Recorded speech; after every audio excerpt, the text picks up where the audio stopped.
नमस्कार दोस्तों, स्वागत है आपका न्यूज डिकोडर में। 22 अप्रैल 2025 को पहलगाम में जो भयानक आतंकवादी हमला हुआ था, उसके बाद एक बड़ी इंटरनेशनल डेवलपमेंट सामने आई है। अमेरिका ने इस हमले की जिम्मेदारी लेने वाले terrorist group the resistance front यानी कि टीआरएफ को फॉरेन टेररिस्ट ऑर्गेनाइजेशन यानी कि एफटीओ घोषित कर दिया है। इस फैसले का सीधा असर टीआरएफ की फंडिंग, मूवमेंट और ग्लोबल आउटरीच पर पड़ेगा। अमेरिका ने टीआरएफ को ब्लैकलिस्ट करके उसके खिलाफ एक तरह के लीगल और फाइनेंशियल रिस्ट्रिक्शन लागू कर दिए हैं। अब टीआरएफ के किसी भी सपोर्टर को अमेरिका में एंटर होने से रोका जा सकता है, उनके बैंक अकाउंट फ्रीज हो सकते हैं और जो लोग या इंस्टीट्यूट टीआरएफ को सपोर्ट करेंगे उन पर भी एक्शन लिया जा सकता है। टीआरएफ असल में पाकिस्तानी बेस आतंकवादी संगठन लश्कर तैयबा का एक फ्रंट ऑर्गेनाइजेशन है। यह ग्रुप कश्मीर में प्रॉक्सी वॉरफेयर के जरिए इंस्टेबिलिटी क्रिएट करता है। टीआरएफ ने 22 अप्रैल को पहलगाम टेररिस्ट अटैक की जिम्मेदारी ली थी, जिसमें 26 लोग की जान गई थी। इस ब्रूटल हमले ने पूरे देश को हिलाकर रख दिया था। हमले के कुछ दिन बाद जब भारत ने ऑपरेशन सिंदूर लॉन्च किया और पाकिस्तान के टेरर कैंप पर डायरेक्ट स्ट्राइक की, तो टीआरएफ ने अपने ऊपर से हमले की जिम्मेदारी से मुकर गया। लेकिन भारत की इंटेलिजेंस एजेंसी ने कंफर्म किया कि हमले की प्लानिंग टीआरएफ के चीफ शेख सज्जाद गुल ने की थी। शेख सज्जाद गुल पहले से ही लश्कर तैयबा की टीम में काम कर चुका है और अब टीआरएफ के थ्रू हाइब्रिड वॉरफेयर चला रहा है। यूएस स्टेट डिपार्टमेंट ने टीआरएफ को एफटीओ डिक्लेयर करते वक्त ये भी कहा कि इसका मकसद टेररिज्म के खिलाफ ग्लोबल फाइट को स्ट्रांग बनाना है। जब किसी ग्रुप को एफटीओ के लिस्ट में डाला जाता है तो उनके अगेंस्ट ग्लोबल बैंकिंग सिस्टम से एक्सेस बंद हो जाता है, आर्म्स एक्सपोर्ट पर बैन लग जाता है और ट्रेवल रिस्ट्रिक्शन भी लग जाती है। यूएस के फॉरेन सेक्रेटरी मार्को रूबियो ने कहा, टीआरएफ को एफटीओ डिक्लेयर करना प्रेसिडेंट डोनाल्ड ट्रंप के उन प्रॉमिस का पार्ट है जिसमें उन्होंने पहलगाम टेरर अटैक के विक्टिम को जस्टिस देने की बात की थी। ये एक्शन टेररिज्म के खिलाफ अमेरिका की स्ट्रेटेजी का हिस्सा है। रूबियो ने यह भी हाईलाइट किया कि पहलगाम अटैक 2008 मुंबई अटैक के बाद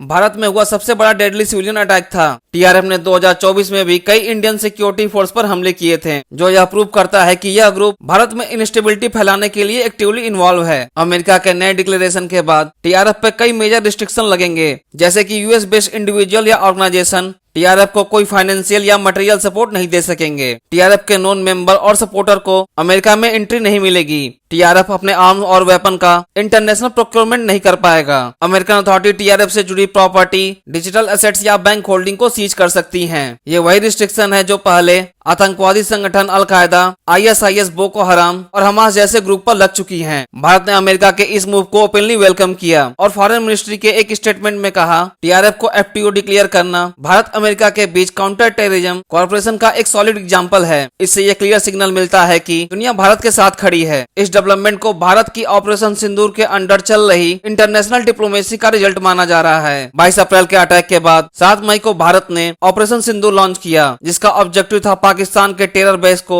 डायरेक्ट टारगेट करना। इंडियन एयरफोर्स और स्पेशल फोर्सेस के ज्वाइंट ऑपरेशन में टीआरएफ, एलईटी और हिजबुल मुजाहिदीन के कई कैंप डिस्ट्रॉय किए गए। भारत ने मिलिट्री लेवल के अलावा डिप्लोमेटिक फ्रंट पर भी फुल प्रेशर बनाया। भारत ने अपने 7 मेंबर डेलीगेशन को वाशिंगटन डीसी समेत 33 ग्लोबल कैपिटल भेजा, जहां उन्होंने इंटरनेशनल लीडर को पाकिस्तान के टेरर नेक्सस के बारे में डिटेल ब्रीफ किया। ये कैंपेन इसलिए भी इम्पोर्टेंट था क्योंकि भारत चाह रहा था कि टीआरएफ जैसे प्रॉक्सी ग्रुप को ग्लोबल स्टेज पर एक्सपोज किया जाए। भारत की डिप्लोमेसी का ही नतीजा है कि आज अमेरिका ने टीआरएफ को एफटीओ डिक्लेयर किया। यह एक्शन भारत के नैरेटिव को सपोर्ट करता है कि पाकिस्तान सिर्फ एक टेरर हेवन ही नहीं बल्कि एक्टिवली इन ऑपरेशन में इन्वॉल्व है। लेकिन अब सवाल उठता है, टीआरएफ को बनाया ही क्यों गया था? यह समझना जरूरी है कि टीआरएफ एक टिपिकल टेररिस्ट ग्रुप नहीं बल्कि एक प्रॉक्सी इंफॉर्मेशन वॉर और हाइब्रिड टेरर वॉरफेयर टूल है। इसे बनाने का पर्पस था लश्कर तैयबा जैसे पुराने टेरर ग्रुप की ब्रांडिंग से अलग दिखाना, यूथ को रेडिकलाइज करना under a new name, global media और यूएन जैसे फोरम में पाकिस्तान के रोल को डिनाइबल बनाना। लेकिन अब जब टीआरएफ ऑफिशियली अमेरिका की टेरर लिस्ट में आ गया है तो पाकिस्तान के लिए टीआरएफ के ऑपरेशन को